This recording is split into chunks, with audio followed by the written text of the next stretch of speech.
Good evening and welcome to World Bulletin. I'm Anderson Cooper, bringing you the latest on a story that's making waves across the globe. Tonight, we're witnessing a seismic shift in global industry. A new power is rising in shipbuilding, threatening decades of South Korean dominance and reshaping the balance of maritime power. The world's most advanced LNG carrier contract, valued at a staggering $2.7 billion, was widely expected to go to South Korea, a nation renowned for its engineering prowess and innovation in shipbuilding. Instead, in a move that has stunned industry insiders, the contract went to China, signaling a dramatic change in the global shipbuilding hierarchy. This isn't just about ships. It's about who controls the arteries of global commerce, the vital routes that keep the world's economy moving. South Korea's shipyards, long considered the gold standard for high-tech vessels, have lost a flagship deal, an economic and psychological blow that could have far-reaching consequences for the nation's industrial future. Chinese shipyards have now proven they can build the most complex ships on the planet, not just compete on price but also on quality, scale, and technological sophistication. The question is no longer if China will dominate, but by how much, and what's left for everyone else as the global landscape shifts. Tonight we'll break down the fallout in South Korea, the strategic moves behind China's win, and what this means for global trade, competition, and the future of maritime innovation. How will South Korea's giants respond to this unprecedented challenge? Can they reclaim their leadership, or is a new era beginning? What's at stake for the world's supply chains, and how might this shift impact everything from energy security to the price of goods worldwide? This is more than steel and engines. It's the future of global trade, the backbone of our interconnected world.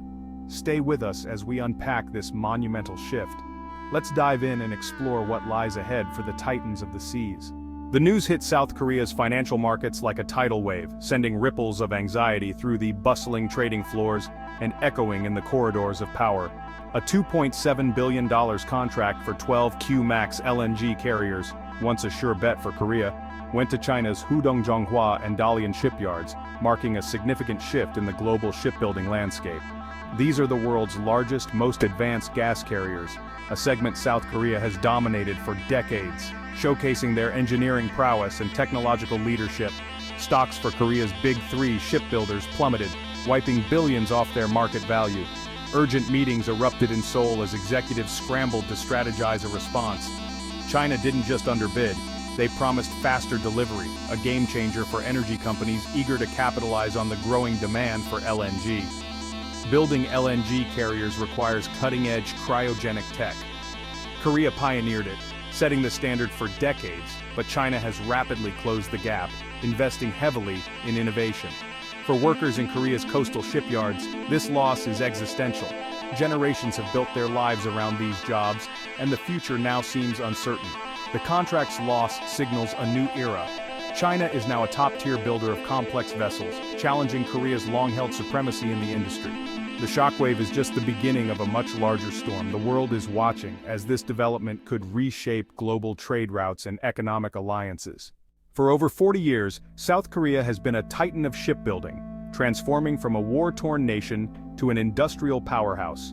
The Big Three, Hyundai, Hanwha Ocean, and Samsung, became global leaders, perfecting the art of building massive, complex vessels. Their edge? Relentless R&D, a skilled workforce, and a focus on high-value ships like LNG carriers and drill ships. This dominance fueled national pride and economic growth. But the current challenge from China is different. It's a structural, state-driven assault on Korea's technological leadership. The loss of the $2.7 billion contract is a direct hit, signaling Korea's reign as the world's premier shipbuilder is in jeopardy. The dynasty faces its greatest test yet. Can it adapt or will it fade? China's meteoric rise in shipbuilding is no accident. It's the result of decades of strategic planning, relentless ambition, and massive state investment.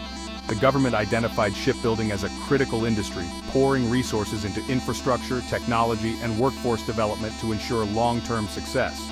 Once known mainly for producing simple bulk carriers, China set its sights higher, targeting shipbuilding as a pillar of both economic growth and national security.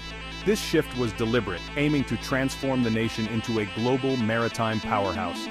Through the ambitious Made in China 2025 plan, Beijing funneled billions into modernizing shipyards, advancing R&D, and cultivating a new generation of skilled talent.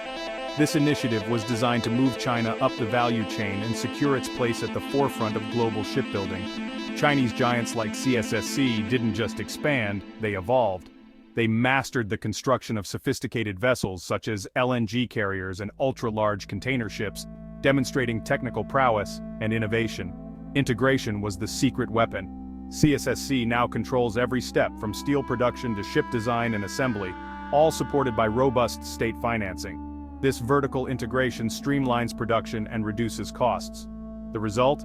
Chinese shipbuilders offer deals that are hard to beat: competitive pricing, rapid delivery times, and increasingly world-class technology that rivals established players.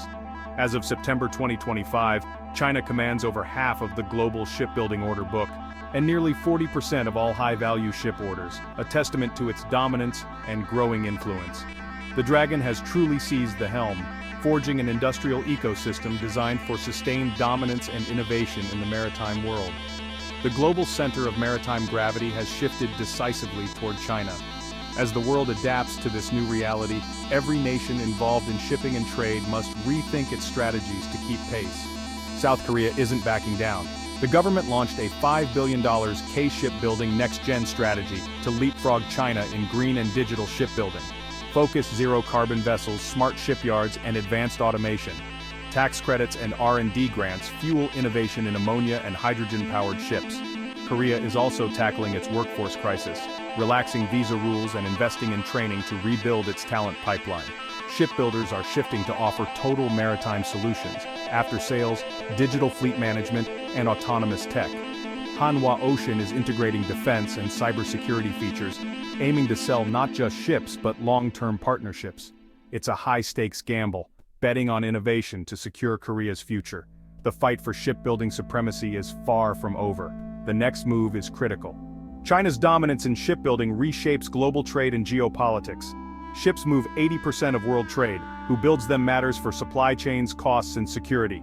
Dependence on Chinese shipyards raises alarms in Washington, Brussels, and Tokyo. Short-term ship prices drop, long-term less competition could mean higher costs and supply bottlenecks. Security risks grow as more commercial and naval vessels are built in China. Potential vulnerabilities and strategic leverage. The U.S. and allies face a dilemma: cheaper ships but eroding industrial bases at home. Calls grow for new policies to support domestic and allied shipbuilding. The battle for East Asia's shipyards is now a contest shaping global security and economic power. The stakes are higher than ever. The world is recalibrated. The future of shipbuilding is a high-stakes race between China and South Korea. The battleground: green shipping technology. Zero-carbon vessels will define the next era. South Korea bets on innovation, China on scale and speed. Expect a split market. Korea leads in premium, first-of-their-kind ships. China dominates mass production. The key question: can Korea's premium niche sustain its industry? For the world, this new duopoly means both opportunity and risk: cheaper ships, but greater geopolitical exposure. Friendshoring may rise as Western buyers seek to diversify away from China. The outcome will shape global trade for decades. The waves of change are just beginning. Thanks for joining World Bulletin. Stay tuned for more.